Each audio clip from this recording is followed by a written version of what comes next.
Hi friends, Kavichandra audio நாவல் சேனலுக்கு அன்புடன் உங்களை வரவேற்கிறேன். சேனலை சப்ஸ்கிரைப் செய்யாமல் தொடர்ந்து கேட்டுக்கொண்டிருக்கும் நண்பர்களே, உங்களது சப்ஸ்கிரிப்ஷன், லைக்ஸ், ஷேர்ஸ், கமெண்ட்ஸ் எங்களை அடுத்த நிலைக்கு கொண்டு செல்வதோடு உங்களுக்காக இன்னும் புதிய முயற்சிகளை செய்ய வைக்கும்.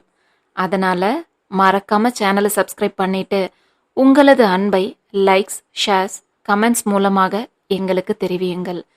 கதைகளை தொடர்ந்து நீங்கள் கேட்க விரும்பினால் அப்படியே பக்கத்துல இருக்க பெல் பட்டனை கிளிக் பண்ணுங்க.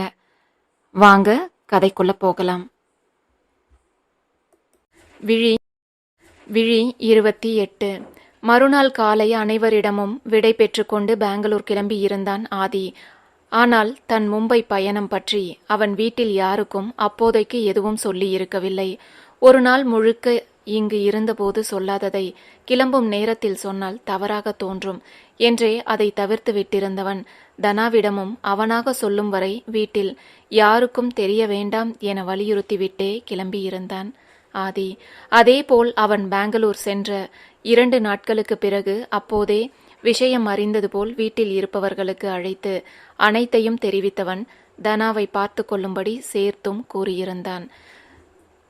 முன்பே எழிலரசனிடம் தனாவை கல்லூரியில் சேர்ப்பது சம்பந்தமாக ஆதி பேசியிருந்ததால் அந்த வாரத்தில் ஆதியின் பெற்றோரிடம் சொல்லிக்கொண்டு அவர்களின் ஆசீர்வாதத்தோடு தனா தன் தந்தையை அழைத்து சென்று கல்லூரியிலும் சேர்ந்து விட்டிருந்தாள். அன்று மாலையே அதை பற்றி அறிந்த அபி, வாவ், கங்க்ராட்ஸ் அண்ணி, all the best, N college முடிஞ்சிடுச்சு, இனி நான் வேலை கிடைக்கிற வரைக்கும் ஃபுல் ஃப்ரீ தான், உங்களுக்கு ஏதாவது சந்தேகம் இருந்தா என்கிட்ட எப்போ வேணும்னாலும் கேளுங்க என உண்மையான சந்தோஷத்தோடு வாழ்த்திவிட்டு கூறினாள். அதேபோல் அவியும் தனாவை வாழ்த்தியதோடு, உங்களுக்கு எப்போ என்ன ஹெல்ப் தேவைப்பட்டாலும் தயங்காம கேளுங்க அண்ணி என்றான். ஆனால் வழக்கம் போல் இதற்கெல்லாம் நேரெதிராக, இப்போ உனக்கு எதுக்கு படிப்பெல்லாம், நீ படிச்சு என்ன செய்ய போற, இதே சமையல் வேலையை தானே வீட்டில் செய்ய போற, அதுக்கு ஒரு கோர்ஸை எதுக்கு வேஸ்ட் பண்ற என்றால் எரிச்சலோடு சஞ்சனா. அவளுக்கு தனா இப்போது படிக்க செல்வதை விட அதற்கு ஏற்பாடு செய்தது ஆதி என்ற ஒன்றே ஆத்திரத்தை கொடுப்பதாக இருந்தது. அதில் மற்றவர் முன் எப்போதும் சஞ்சனாவை கடிந்து கொள்ளாத அவியே, சஞ்சு என்ன பேசுற நீ என சற்று கோபமாக குரல் கொடுத்தான். ஏன், இப்போ என்ன தப்பா சொல்லிட்டேன், அவ எப்படியும் வேலைக்கு போக போறது இல்ல, அவளுக்கு இந்த சமையலறை, பூச்செடி, வீட்டு வேலைன்னு இதுல தான் இன்ட்ரெஸ்ட், வேற எதுலையும் அவளுக்கு இன்ட்ரெஸ்டே இல்லை என்று எல்லாம் தெரிந்தது போல் சஞ்சனா பேசிக்கொண்டே சென்றாள். ஆரம்பத்தில் சஞ்சு இப்படி பேசியதில் முகம் வாடினாலும் கூட ஆதியின் அன்றைய பேச்சு தனாவுக்கு நினைவு வரவும், நான் எப்போ சஞ்சுக்கா உன்கிட்ட அப்படி சொன்னேன், சில வேலைகளை தேவை உணர்ந்து வேறு யாரும் செய்ய முன்வரல, அதான் நான் செஞ்சேன், இப்போ கூட நீ வந்து செய்யறேன்னு சொல்லு, நான் தாராளமா விட்டு கொடுத்துடுறேன் என்றால் புன்னகையோடு தன்மையான குரலிலேயே தனா. அதை அருகில் இருந்து கேட்டுக்கொண்டிருந்த அபி சற்று நக்கலாக சிரித்தது போல் தெரியவும் சஞ்சனாவுக்கு பெரும் எரிச்சலாக இருந்தது. அதில், என்னடி வாய் ரொம்ப நீளுது என்று சஞ்சனா சண்டைக்கு செல்ல தயாரானாள். நான் என்ன சஞ்சுக்கா தப்பா சொல்லிட்டேன், என்னோட இன்ட்ரெஸ்ட் இதுதான்னு நீயா எப்படி முடிவு பண்ணுவ, அன்னைக்கு அம்மாவை பார்த்துக்க யாரும் இல்லை, அதனால தான் நான் படிப்பை நிறுத்தினேனே தவிர படிக்க பிடிக்காமலோ இல்லை படிக்க முடியாமலேயோ நிறுத்தலையே, இப்போவும் என் விருப்பத்தோடு தான் இங்கே எல்லா வேலையும் செய்கிறேன். ஆனால் வேற யாரும் செய்யக்கூடாது, நான் மட்டும்தான் செய்வேன்னு என்னைக்கும் நான் சொன்னதே கிடையாது. அம்மாவுக்கு வயசாகுது, இன்னும் எவ்வளவு நாள் அவங்களே செய்வாங்க, அதான் நான் அவங்கள செய்ய விடலை. ஆனால் உன்னை என்னைக்காவது செய்ய வேண்டான்னு நான் தடுத்திருக்கேனா என்றாள் தனா. கிட்டத்தட்ட சஞ்சனாவின் மீதான நேரடியான குற்றச்சாட்டு போல் தெரிந்தாலும் அவளை வம்பு செய்வது போல் தனா கேலியாகத்தான் பேசினாள். சஞ்சுவின் வாயை அடைப்பதற்கே அப்படி பேசினாள் தனா. வழக்கமாக வீட்டில் இதுபோல சஞ்சு அவளை கேலி செய்யும் போதெல்லாம் பத்மா இப்படி பேசிதான் சஞ்சுவின் வாயை அடைப்பார். இதில் நான் செய்யறேன், என்னால செய்ய முடியாதா என எப்போதும் சொல்ல விரும்பாத சஞ்சு அதோடு அந்த பிரச்சனையை முடித்து கொண்டு உள்ளே சென்று விடுவாள். இப்போதும் அப்படி சஞ்சுவை அமைதியாக்க நினைத்தே தனா பேச, ஆனால் அதுவோ இந்த வீட்டு மருமகளாக நீ இதுவரை என்ன செய்திருக்கிறாய் என பூடகமாக தனா கேட்பதாக சஞ்சுவுக்கு புரிந்தது. மற்றவர்களுக்கும் இது அப்படியே தோன்ற, ஆனால் யாரும் இவர்களுக்கு இடையில் தலையிடவோ தனாவை தடுக்கவோ முயலாமல் இருப்பதே சஞ்சுவுக்கு ஆத்திரத்தை அதிகமாக்கியது. ஏதோ விடுதியில் தங்கி இருப்பது போல வேலைக்கு செல்வதும் இரவில் வருவதும் சாப்பிடுவதும் உறங்குவதுமாக இருப்பதை தவிர சஞ்சனா திருமணமான இத்தனை மாதங்களில் அந்த வீட்டில் எதையுமே செய்ததில்லை. அவியும் கிட்டத்தட்ட அப்படித்தான் இருக்கிறாள் என்றாலும் அவள் திருமணமான பின்னும் இப்படி இருப்பதை காஞ்சனாவே அனுமதிக்க மாட்டார். இப்போதுமே திருமணம் முடியும் வரை தான் ஒரு பெண்ணால் அவள் விருப்பப்படி பிறந்த வீட்டில் வாழ முடியும் என்ற எண்ணம் அவருள் உண்டு. அதனாலேயே தன் மகளை இப்போதைக்கு எதுவும் சொல்வதில்லை என்றாலும் திருமணம் என்று ஒன்று முடிவான உடன் கண்டிப்பாக அத்தனை வேலைகளையும் செய்ய பழக்கி விடுவார் காஞ்சனா. இப்போதும் ஒரு மாமியாராக சஞ்சுவின் மீது அவருக்கு கோபமோ மனத்தாங்கலோ இல்லை என்றாலும் தனா மட்டும் செய்வது அவருக்கு வருத்தமாகத்தான் இருந்தது. அவரையும் தனா செய்ய விடுவதில்லை. சஞ்சனா கொஞ்சம் உதவலாமே என்ற எண்ணம் அவருக்கு சில நேரங்களில் வராமல் இல்லை. குறைந்தது அவளுக்கு தேவையானதை மட்டுமாவது அவளே செய்து கொள்ளலாமே. ஏதோ வேலையாளை ஏவுவது போல் சஞ்சு அதிகாரமாக தனாவிடம் வேலை வாங்குவது காஞ்சனாவுக்கு மட்டுமல்ல எழிலரசனுக்குமே பிடிக்காத ஒன்று. இதை மட்டும் ஆதி பார்த்தால் நிச்சயம் பிரச்சனையாகும் என்று அறிந்திருந்தவர்கள் சகோதரிகள் இருவருக்கு இடையே செல்ல தயங்கியே இத்தனை நாள் இதிலெல்லாம் தலையிடாமல் இருந்தார்கள். ஆனால் புகுந்த வீட்டிற்கு என்று வந்த பிறகு தன் தங்கையாகவே இருந்தாலும் அவளும் இந்த வீட்டின் இன்னொரு மருமகள், அதிலும் மூத்த மருமகள் என்றான பிறகு அவளுக்கு இருக்கும் பொறுப்பிலும் கடமையிலும் கொஞ்சம் கூட தனக்கு இல்லாதது போல் சஞ்சனா நடந்து கொள்வது எப்போதும் இல்லை என்றாலும் ஏதாவது ஒரு தருணத்தில் அங்கு இருப்பவர்களின் மனதை லேசாக முரண்டத்தான் செய்திருந்தது அவி உட்பட. ஆனால் அதை பற்றி எல்லாம் பேசி தேவையில்லாத ஒரு பிரச்சனையை உண்டாக்க விரும்பாமலே அனைவரும் அமைதியாக இருக்க இன்று சஞ்சனாவின் பேச்சு தனாவை சீண்டிவிட்டிருந்தது. அவளும் திரும்ப பேசியது சரியே என்பது போல அனைவரும் அமர்ந்திருந்தனர். இதில் மற்றவர்கள் பேசாததை விட அவி கூட அமைதியாக இருந்தது சஞ்சனாவை மேலும் தூண்டிவிட, எனக்கு என்னடி தலையெழுத்தா இதையெல்லாம் செய்ய? நான் என்ன இந்த வீட்டுக்கு மருமகளா இல்ல சமையல்காரியா? உன்னை போல வீட்டில் நான் என்ன வெட்டியாவா இருக்கேன்? இதையெல்லாம் செஞ்சு எல்லார்கிட்டையும் நல்ல பேர் வாங்க நினைக்க? எனக்கு 1000 வேலை இருக்கு. எனக்கு தேவைப்பட்டா ஆள் வச்சு செய்ய எனக்கு வருமானமும் இருக்கு. ஆனா அது உன்னால முடியுமா என்றாள் சஞ்சனா. இதில் பேச்சு வலுத்து கொண்டே செல்வதை கண்ட எழிலரசன் சஞ்சனாவை ஏதும் சொல்லாமல் மகனின் பக்கம் திரும்பி அவி என கண்டிப்போடு ஒரு குரல் கொடுக்கவும் சஞ்சனா பேசுவது அளவுக்கு அதிகம் என்று புரிந்து அதே நேரம் தடுக்க முயன்ற அவிக்கும் தன் தந்தையின் கண்டிப்பு புரிய, என்ன பேசிட்டு இருக்க சஞ்சு? வீட்டில் இருக்கவங்க எல்லாம் வெட்டியா இருக்காங்கன்னு உனக்கு யார் சொன்னா? உன்னை விட என்னை விட அதிகம் வேலை செய்யறது அவங்க தான் என அவி துவங்கவும் சப்தம் போட்டு சிரித்து இருந்தவள் நல்ல ஜோக் என்றால் அலட்சியமான குரலில் சஞ்சனா. இது அவியை மேலும் கோபப்படுத்த அவன் எதையோ சொல்ல முயல்வதற்குள் இடையிட்டு இருந்த தனா, விடுங்க மாமா, எப்பவும் என்ன வீட்டில் கிண்டல் செய்கிறது போல தான் இன்னைக்கும் சஞ்சுக்கா செஞ்சா. நானும் அதே போலத்தான் பேசினேன். இதெல்லாம் ஒரு பிரச்சனையே இல்லை என்று சண்டையாக மாற இருந்த தருணத்தை சுமூகமாக மாற்ற முயன்றாள் தனா. அவளின் முயற்சி அவிக்கு மட்டுமல்ல அங்கு இருந்த அத்தனை பேருக்கும் நன்றாகவே புரிந்தது. இங்கு இருப்பவர்களிலேயே சின்ன பெண் தனாதான் என்றாலும் அவளுக்கு இருக்கும் புரிதலும் பக்குவமும் இவளுக்கு இல்லையே என்பது போல்தான் அனைவரின் பார்வையும் இருந்தது. அந்த பதிலை கண்ட சஞ்சனா சட்டென அங்கிருந்து எழுந்து வேகமாக தன் அறைக்குள் சென்று அடைந்து கொண்டாள். அவள் சென்ற பின் சங்கடமாக தனாவை பார்த்து, சாரி அண்ணி என்று அவி துவங்கவும், அட விடுங்க மாமா, அக்கா எப்பவுமே இப்படித்தான். இன்னும் கொஞ்ச நேரத்துல அவ பேசினதை கூட சஞ்சுக்கா மறந்துடுவா. இதெல்லாம் ஒரு விஷயமே இல்லை என்று விட்டு தன் வேலையை பார்க்க செல்வது போல் இயல்பாக அங்கிருந்து நகர்ந்தாள் தனா. எழிலரசனை தயக்கத்தோடு பார்த்த அவி, நான் பேசிக்கிறேன்பா என அவராக எதுவும் சொல்லும் முன் தானாகவே சஞ்சனாவை கண்டித்து வைப்பதாக சொல்லிவிட்டு அங்கிருந்து எழுந்து சென்றான் அவி. அதன்பின் நாட்கள் அதன் போக்கில் நகர தினமும் கல்லூரிக்கு செல்ல துவங்கி இருந்தாள் தனா. கல்லூரிக்கு சென்றுவிட்டு வீட்டுக்கு வந்து வேலையையும் செய்ய முயன்றவளை கண்டிப்போடு தடுத்துவிட்டார் காஞ்சனா. தன் மகள் எப்படி எந்த கவலையும் இல்லாமல் கல்லூரி வாழ்க்கையை அனுபவிக்கிறாளோ அதே போல் தனாவையும் அனுபவித்து படிக்க சொல்லி கட்டளையிட்டு இருந்தார் காஞ்சனா. அதற்கு வசதியாக முதலே மேல் வேலைக்கு என்று ஒரு பெண் இருக்க, இப்போது சமைப்பதற்கும் ஒரு பெண்ணை வேலைக்கு வைத்திருந்தார்.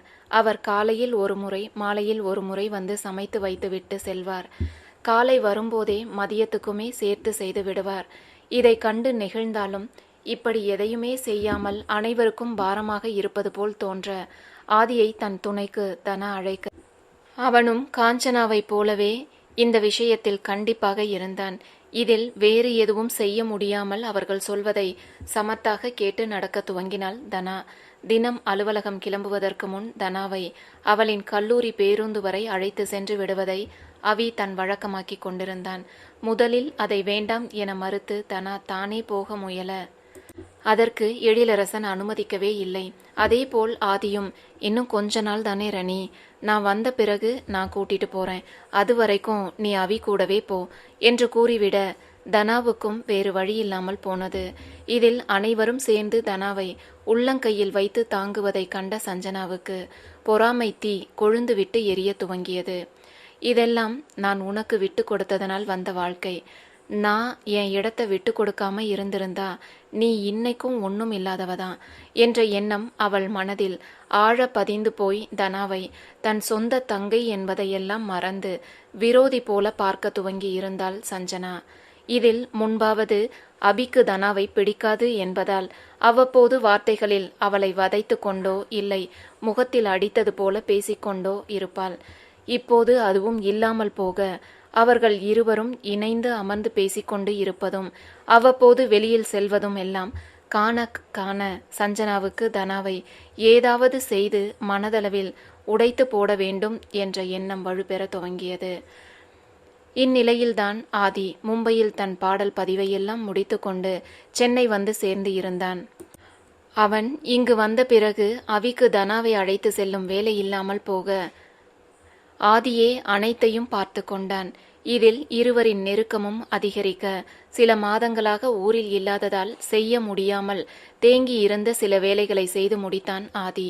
அதில் முதலாவது அவனுக்கென ஒரு காரை வாங்கியதுதான்.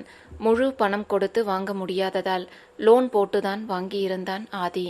அடுத்து தனா கல்லூரி செல்வதற்கென உடைகள் முதல் அனைத்தையும் வாங்கி கொடுத்தவன் அவியும் சில நாட்களில் வேலைக்கு செல்ல இருப்பதால் அவளுக்கு தேவையானதையும் வாங்கியிருந்தான். அதற்கடுத்து மீண்டும் ஒரு முறை எழிலரசனை மருத்துவமனைக்கு அழைத்து சென்று முழு பரிசோதனையை செய்திருந்தான் ஆதி. இப்படியே ஒவ்வொன்றாக ஊரில் இருந்தபோது அவன் மனதிற்குள் இருந்ததையெல்லாம் ஆதி செயல்படுத்தி முடிக்க அவனுக்கு ஒரு வாரம் தேவைப்பட்டது. அதன் பிறகே நிம்மதியானவன். அன்று இரவு அறையில் காத்திருக்க தினசரி வழக்கம் போல் சாப்பிட்டு முடித்து காஞ்சனாவோடு சேர்ந்து சமையலறையில் உதவி செய்துவிட்டு அறைக்குள் நுழைந்தாள் தனா. அங்கு தன்னை எதிர்பார்த்து காத்திருப்பது போல ஆதி அமர்ந்திருப்பதைக் கண்டு முதலில் யோசனையானவள்.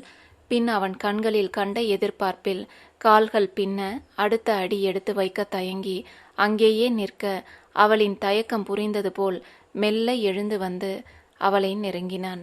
அதில் அவனின் மனம் லேசாக தடதடக்க தனா அசையாமல் நின்று அவனை பார்த்து கொண்டிருக்கும் போதே அவளை நெருங்கி இருந்த ஆதி தனாவை தன் கைகளில் ஏந்தி கொண்டிருந்தான். இதை கொஞ்சமும் எதிர்பார்க்காத தனாவின் விழிகள் ஆச்சரியத்தில் விரிந்த அதே நேரம் அவளின் முகம் நாணத்தில் சிவந்தது. அதை ரசனையோடு பார்த்தவாறே அவளை படுக்கையில் விட்டவன், என்னம்மா செவக்கரடி நீ என்றபடியே அவளின் கன்னத்தில் தன் முத்திரையை பதிக்க அந்த கன்னம் அவனை மீள முடியாத சுழலாய் மாற்றி இழுத்து கொள்ள அப்படியே அவளில் மூழ்கி போனான் ஆதி. வார நாட்களில் அவர்களின் சொல் பேச்சு கேட்டு நடந்தாலும் தனா ஞாயிறு ஒரு நாள் மட்டும் அனைவருக்கும் சேர்த்து அவளே சமைப்பதை வழக்கமாக்கி கொண்டிருந்தாள். அங்கிருப்பவர்களுக்கும் தனாவின் சமையல் என்றால் தனி விருப்பம் என்பதால் முதலில் லேசாக மறுத்தவர்களும் கூட பின்பு அவளை தடுக்கவில்லை. இதில் தனா சமையலில் மும்முரமாக இருக்கும் நேரங்களில் மற்றவர் கவனத்தை கவராமல் அவளுக்கு பின்னால் வந்து நின்று சீண்டுவதும் அவளை பின்னிருந்து அணைத்து சிவக்க வைப்பதும் என ஆதி வீட்டில் இருக்கும் நாட்களில் எல்லாம் தனாவோடு காட்டும் நெருக்கம் சஞ்சனாவை எதையாவது செய்து இதை உடைக்க வேண்டும் என்ற வெறியை தூண்டுவதாக இருந்தது. இப்படியே 2 வாரம் கடந்திருக்க, அந்த வாரம் தன் வேலை விஷயமாக அவி மும்பை வரை சென்றிருந்தான். அவன் திரும்ப வருவதாக இருந்த தினத்துக்கு மறுநாள் சஞ்சனாவுக்கு பிறந்த நாள்.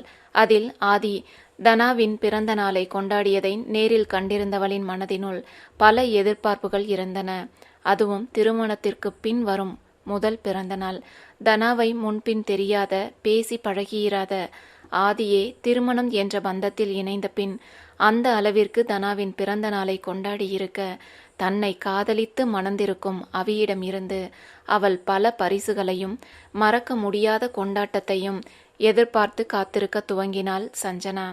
அவியும் முதல் நாள் இரவு வரை அவளிடம் சொல்லி சென்றது போல் மறுநாள் மாலை வந்து விடுவதாகவே சொல்லிக் கொண்டிருக்க, தனக்கு மும்பையில் இருந்தே பரிசும் உடையும் நிச்சயம் வாங்கி வந்து விடுவான் என்ற ஆவலில் காத்திருந்தவளுக்கு அடுத்த நாள் அவி ஏமாற்றத்தையே பரிசளித்திருந்தான். அவன் மும்பை சென்றிருந்த வேளையில் சிறு பிரச்சனை ஏற்பட, மேலும் அவி அங்கு 4 நாட்களுக்கும் மேல் தங்க வேண்டி வந்தது. அது விரைந்து முடித்து கொடுக்கப்பட வேண்டிய வேலைகளில் ஒன்று என்பதால் அதில் முழு கவனத்தையும் வைத்திருந்த அவிக்கு மற்றதெல்லாம் மறந்தே போனது.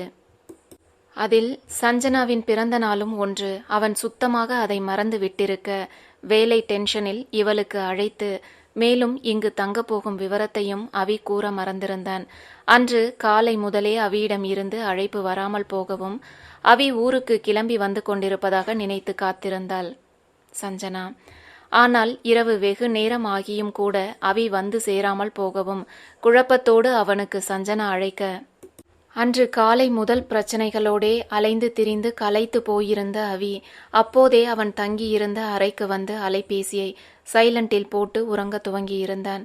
இப்போது வரை வேலையில் உண்டான பிரச்சனையை சரி செய்யப்படாததனால் அலுவலகம் சம்பந்தமாக யாராவது அழைத்து கொண்டே இருப்பார்கள் என்று அவனுக்கு தெரியும். அதனாலேயே சைலண்டில் போட்டுவிட்டு படுத்தான் அவி.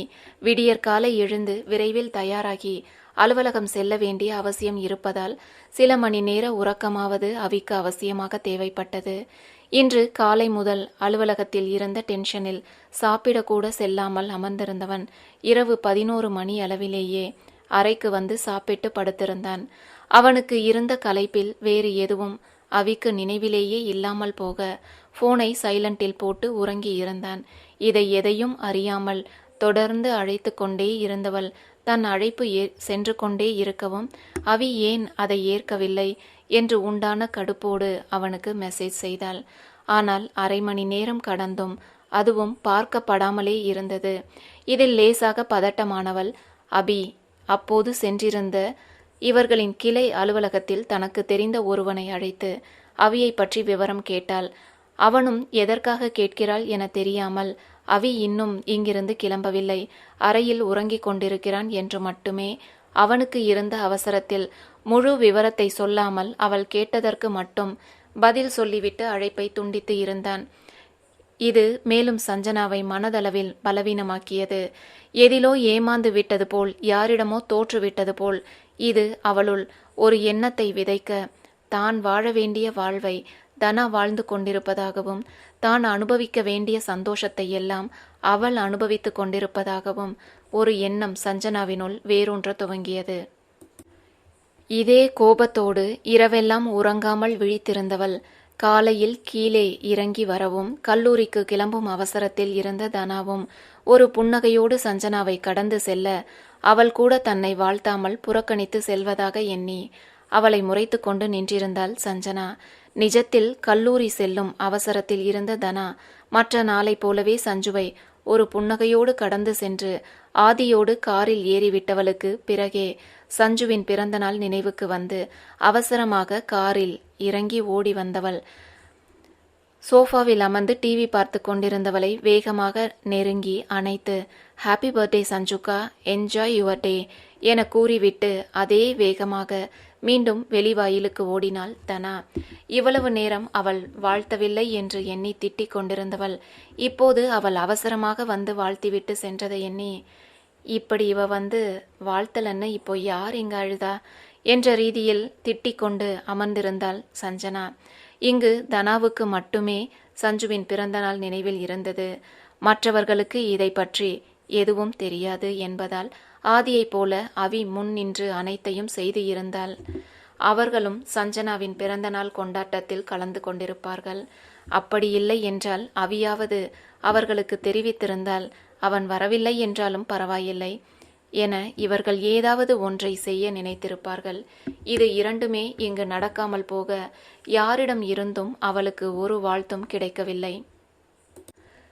தனியே இருக்கும் மனம் சாத்தானின் உலைக்களம் என்பதற்கிணங்க முதல் நாள் இரவில் இருந்தே தனாவின் பிறந்த நாளுக்கு நடந்த கொண்டாட்டங்கள் எல்லாம் மனதில் வந்து போக அவளோடு தன்னை ஒப்பிட்டு பார்த்து அவளை விட நான் எந்த வகையில் குறைந்து போனேன் என்று தனக்குள்ளேயே போட்டு குழம்பிக் கொண்டிருந்தாள் சஞ்சனா. அதே வேகத்தில் தன் அறைக்கு சென்றவள் இனியும் அங்கு அமர்ந்திருக்க விரும்பாமல் அவசரமாக அலுவலகம் கிளம்பி சென்றாள். நிஜத்தில் அவள் அன்று விடுமுறை எடுத்திருந்தாள். அவியோடு சேர்ந்து அன்றைய நாளை மறக்க முடியாத வகையில் கழிக்க நினைத்து சஞ்சனா விடுமுறை எடுத்து காத்திருக்க அவியும் வரவில்லை. அவனிடமிருந்து இப்போது வரை வாழ்த்தும் வரவில்லை. வீட்டில் இருப்பவர்களும் மற்ற நாட்களைப் போல் இதையும் சாதாரணமாக பார்க்க ஒரு இனிப்பு கூட அவளுக்கென வீட்டில் செய்யாததில் உண்டான ஆத்திரத்தோடு அலுவலகத்திற்கு கிளம்பிவிட்டாள் சஞ்சனா. தனா சமைப்பதாக இருந்தால் கண்டிப்பாக அவள் ஏதாவது சேர்த்து செய்திருப்பாள். இப்போது அவள் செய்வதில்லை என்பதால் சஞ்சனாவுக்கு எந்த ஒரு சிறப்பு கவனிப்பும் இல்லாமல் போனது. இதே எரிச்சலோடு கிளம்பி அலுவலகம் சென்றவளை அவளின் தோழிகள் சூழ்ந்து கொண்டனர். முதலில் பிறந்த நாளுக்கு வாழ்த்து தெரிவித்தவர்கள் பின்பு இன்று ஏன் அலுவலகம் வந்தால் என கேட்க துவங்க ஒரு முக்கியமான வேலை இருப்பதாக கூறி சமாளித்தவள் வெகு நேரம் அதே பொய்யை எல்லோரிடமும் கூற முடியாமல் திணறி அரை நாள் விடுமுறை எடுத்துக்கொண்டு அங்கிருந்து கிளம்பிவிட்டவளுக்கு வீட்டிற்கு செல்லவும் மனமில்லாமல் போனது. என்ன செய்வது என புரியாமல் சில நொடிகள் தடுமாறியவளுக்கு பத்மாவின் நினைவு வரவும் இரவே அழைத்து பெற்றவர்கள் வாழ்த்தி இருந்தால் அங்கு சென்றால் நிச்சயமாக பத்மா ஸ்பெஷலாக கவனிப்பார் என்றெண்ணி சஞ்சனா அங்கு செல்ல பூட்டியிருந்த வீடே அவளை வரவேற்றது. அன்று பத்மாவுக்கு மாதாந்திர பரிசோதனை இருந்ததால் அவர்கள் இருவரும் கிளம்பி மருத்துவமனைக்கு சென்றிருந்தனர். இதை அறியாமல் அங்கு சென்று சஞ்சனாவுக்கு இவர்களுக்கும் நான் முக்கியம் இல்லாதவளாகி போனேனா என்ற எண்ணமே உண்டானது. அனைத்தையும் தன் பக்கம் இருந்து மட்டும் பார்த்தவள் அவர்களின் பக்கம் இருந்து யோசிக்கவே இல்லை. அடுத்து எங்கு போவது என்ன செய்வது என தெரியாமல் நின்றவள் அந்த மதிய நேரத்தில் சென்று கடற்கரையில் யாரும் இல்லாத அந்த மணற்பரப்பை வெறித்தபடி அமர்ந்திருந்தாள் சஞ்சு.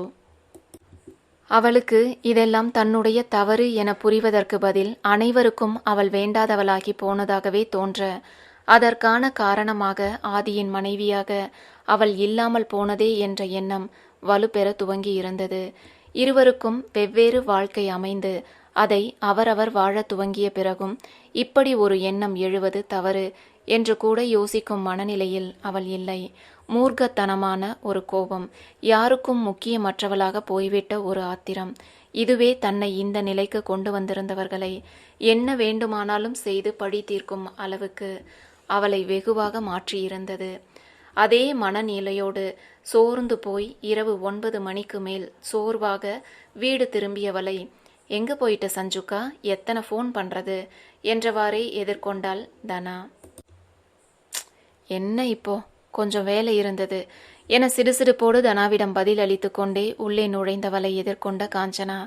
ஹாப்பி பர்த்டே சஞ்சுமா, இன்னைக்கு உனக்கு பிறந்த நாள்னு எனக்கு தெரியாது, நீயாவது சொல்லி இருக்கலாம் இல்ல என்று கேட்க அவரை ஒரு வெற்று பார்வை பார்த்தவள், ஏன் இவ பர்த்டேவ அவளவா வந்து உங்ககிட்ட சொன்னா என்று கேட்க நினைத்து எதையும் கேட்காமல் உள்ளே செல்ல முயன்றாள். இங்கும் தவறு முழுக்க அவியின் மேலே இருக்க அதில் அவ்வளவு நேரம் இருந்த மனநிலை முற்றிலும் மாறிவிடவில்லை என்றாலும் அவி ஃபோன் செஞ்சு சொல்லியிருப்பாரோ என்ற எண்ணத்தோடு மேலே சென்றவள் குளித்துவிட்டு வெளியில் வர அங்கு அவள் அணிந்து கொள்ள ஒரு உடை தயாராக எடுத்து வைக்கப்பட்டிருந்தது. அதை எடுத்து பார்த்தவள் கொஞ்சம் விலை உயர்ந்த வகை ஆடைதான் என்றாலும் சஞ்சனாவுக்கு அது அவ்வளவாக பிடிக்கவில்லை. அதை எடுத்து வைத்துவிட்டு வேறு உடையை எடுக்க முயன்றவளின் கைகள் ஒரு நொடி நின்று அந்த உடையை திரும்பி பார்த்தது.